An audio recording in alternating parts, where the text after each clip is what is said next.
Everyone who thirsts, come to the waters. Come and eat.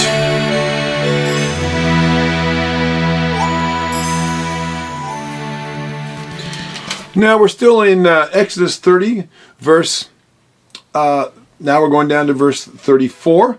And this is, remember, this section of Exodus is talking, the instructions Jehovah is giving to Israelites about the building of the tabernacle, and they're actually building the tabernacle here. And in this case now he's talking about the incense that would be burned on the altar of incense that was inside the tabernacle itself, there before the Holy of Holies. So you had the main room of the tabernacle, and you went into the tabernacle. It's called the holy place, or the kadoshim, or the kadosh, and you would go in there, and on the one side you had the menorah, and on the other side you had the table of showbread with the 12 stacks, two stacks of unleavened bread that represent the 12 tribes of Israel, and there were 6 in each stack. And then right before the veil, or the parochet that went into the Holy of Holies, was the altar of incense. And this incense was burnt on this altar. The incense represented coming into the presence of Elohim, which when the priest would go in once a year into the literally the Holy of Holies, the Kadosh HaKadoshim, he would go in on the Day of Atonement, and he would burn incense. There was a chalice or an incense censer that they would put coals from the altar that was back out in the courtyard, the altar of sacrifice, and they would bring live hot coals in it, and then they would pour these, or sprinkle, I should say, this incense that was made from various tree parts, gums, resins, bark, different parts of the tree, and from trees, different spices. And this was a form of aromatherapy. And the high priest would, or the priest, it wasn't always the high priest, the high priest went into the Holy of Holies and burned incense there on the Day of Atonement, Yom Kippur. But twice daily, a priest would go in, and in the morning, during the morning sacrifice and the evening sacrifice, and burn incense in the holy place itself. And we see from Revelation 5 verse 8, and also in Revelation 8 verse 3, it says that the incense is the sweet smelling incense that comes up before the throne of Elohim, of which the Holy of Holies was a picture of. There in the book of Revelation, John is having a vision of the actual throne room of Elohim in heaven, and it says that the prayers of the saints are like sweet-smelling incense. It's the praise and the worship of Elohim going up before him, and it's something very pleasing in his nostrils. But what I want to focus on here is that according to Jewish tradition, there were 11 sweet spices. Now, there's only 4 mentioned here in the Torah. They are galbanum, frankincense,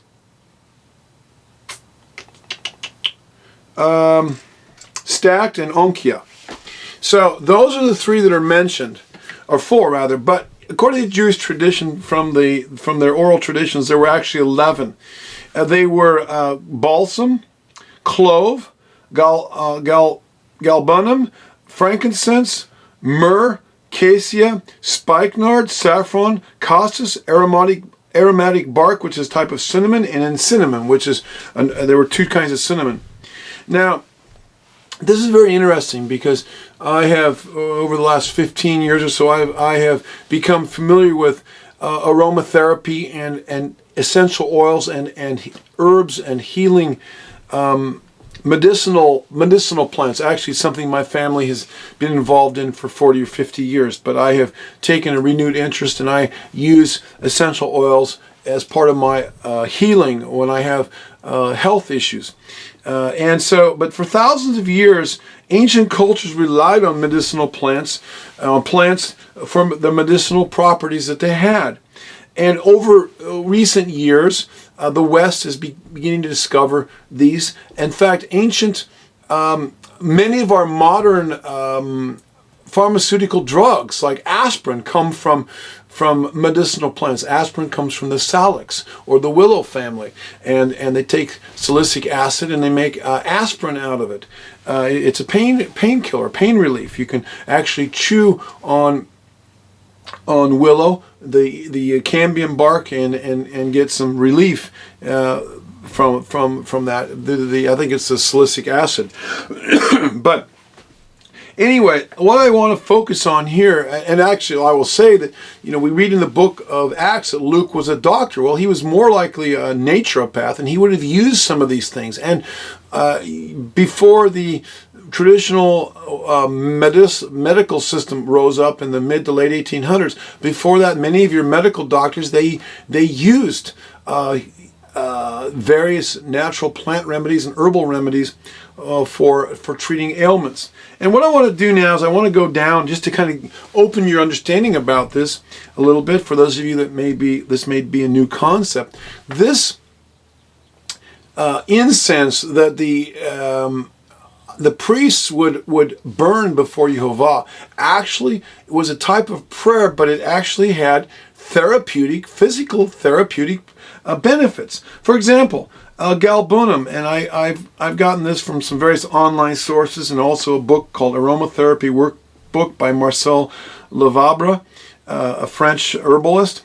And I'm going to go down this list. Galbanum is an antiseptic. It prevents the growth of disease-causing microorganisms and helps to treat asthma, acne, coughs, cramps, scar tissue, and wrinkles. Apparently the smoke from burning the resin of this plant was used in ancient times to keep flies and snakes away.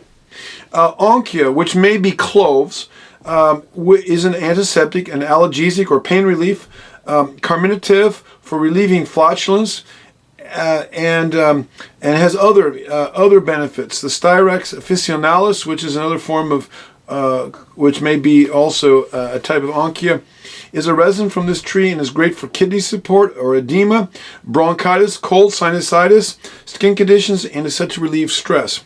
Frankincense. I've used frankincense quite a bit. It's very, very therapeutic.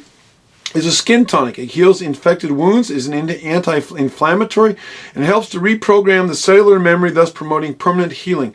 It is used against typhoid, allergies, herpes, tonsillitis, head injuries, depression, and cancer. Research shows that it will lower cholesterol by 40% just by deep inhalation. Elevated cortisol contributes to weight problems, and so this is frankincense. Myrrh, or stacked, is a skin tonic or conditioner. It's an anti-inflammatory, cough, expectorant, vulnerary, or helps to heal skin wounds, fungicide, antiseptic, astringent, causes the contraction of body tissues, notably the skin. It is especially useful for mouth ulcers, throat infections. In ancient times, pregnant mothers anointed themselves with myrrh for protection against infectious diseases, and they used myrrh during labor to stretch the perineum and umbilical cords. Myrrh is also has a long history of use in skin and health, hygiene products, and it prolongs the life and scent of other oils. Myrrh helps to combat wrinkles, is an antiseptic, aids in balancing the thyroid, clears athlete's foot, ringworm, viral hepatitis, thrush in babies, and inflammation and bronchitis. Wow. Cassia, which is a type of, it's called Cinnamomum. Cassia is an antiseptic, antibiotic, immune system builder.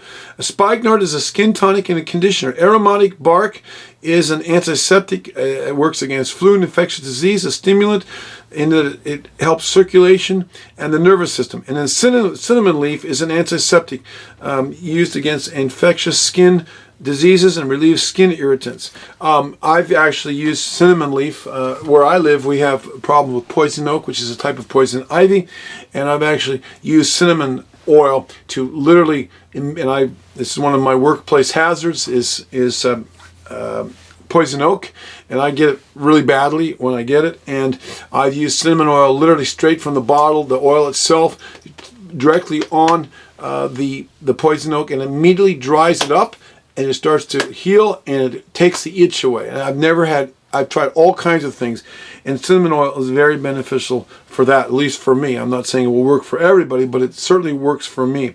I've also used frankincense and some other essential oils. I had a growth on my head once. My wife thought it might be malignant or a tumor. It was growing, and I used, it might have been a form of melanoma. I don't know. I didn't have it diagnosed by a medical professional, but I put that on there, and after a few weeks it dropped off. And I've never had a problem since then. I can give you many, many stories where I've had things on my body, growths, all kinds of conditions, head colds, sore throats, things like that, healed through a combination of prayer and the use of aromatic or beneficial herbs. And I'd like to, on a final note here, I would like to say I am a firm believer that we need to pray. We need to pray for ourselves and get prayed over when we are sick. But also we need to do our part. We need to use the beneficial herbs and healing things that Yah has given us in the plants and minerals and things like that He's put naturally in the earth. And I have a great testimony in my own life of using these things. In fact, between living a healthy, godly life, all of my life, eating organic food, getting exercise, getting sleep, being outdoors, getting fresh air, trying to live a godly life, not using alcohol to excess, not using any kind of drug or nicotine or never involved in these things. I'm in my late 50s. And I have never been to a medical doctor in my life, except when I had a broken bone 30 years ago, and they helped me in that. But I've never been to a medical doctor other than the dentist. And I went to the dentist a couple years ago, and I hadn't been to the dentist in about 6 or 7, 8 years. And they did a cleaning, and they found nothing wrong with me. I went there. I knew I was all right, but I just wanted to get a look-see. They did a cleaning because I take very good care of my teeth, and I've been very blessed with that. And I am a firm believer in healthy living and eating the right food and living a righteous, godly life and a life where you're close with Yeshua in prayer and in the Word every day and living righteously. Your body's a temple of the Spirit, treating it like that, living in the fear of Elohim. The fear of Elohim is the beginning of wisdom. And when I do have issues, I take natural herbs. I take natural things. Every day I take a tonic that I make out of it's organic vinegar. It's Bragg's vinegar, Dr. Bragg's vinegar, and mixed in with it's actually like a infusion with horseradish, hot peppers like cayenne peppers and jalapeno peppers, ginger, onion, garlic, lemon. I say horseradish, there's about 6 things I put in there, and I let it steep for about 2 or 3 weeks, and then I drink it as a tonic, a couple ounces every day, and it really does help. It's pretty potent, but I drink that because I get all the healing benefits out of all of those herbs, and those are all superfoods that have incredible healing powers. We do our part and keep the temple healthy. Then when we do have an ailment, we can pray and do spiritual warfare and claim the promises, and Yah will bless and protect us.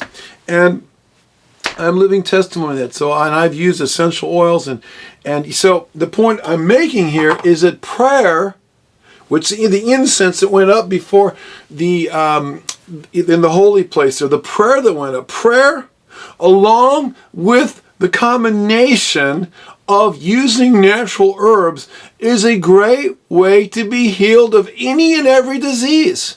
Now, I understand sometimes diseases get away from us and we have to go to the doctors, and Yah has put them out there for a reason, and they can do wonderful things. So I'm not against going to doctors. But this verse here shows us, again, that Yah expects us, I believe, to use the green herbs and the plants for healing and breathe them in and apply them in oil form or take them internally, ingest them. However, each one's different, and you need to follow expert medical advice on how to use them in a proper, efficacious way, and how to mix them and all that stuff. I'm not giving advice on that, but I go to people and I read books and I buy things from people who are experts. But I'm just saying it does work, and I want to encourage you. Combination of prayer and using essential oils, a wonderful way to receive healing, and I'm a living testimony of that. Hallelujah. And I hope that blesses you, and I hope that encourages some of you to try these things out for the glory of Yehovah Elohim. He made them for our benefit, and the less we can use pharmaceutical drugs and use the natural things He gave us, the better off we will be all the way around. Hallelujah. Praise Him. Be found, call upon His name. He's near, He's near, He's near. Yeshu Hashem Be'ir Matzov Keravu Yoto Karov Karov Yasov Rasha Darko Ve'ishavei Machshevotav Ve'yashovel Ad Hashem Yarbe Lis Yeshu Hashem Be'im Matzo Keravu Yota Karo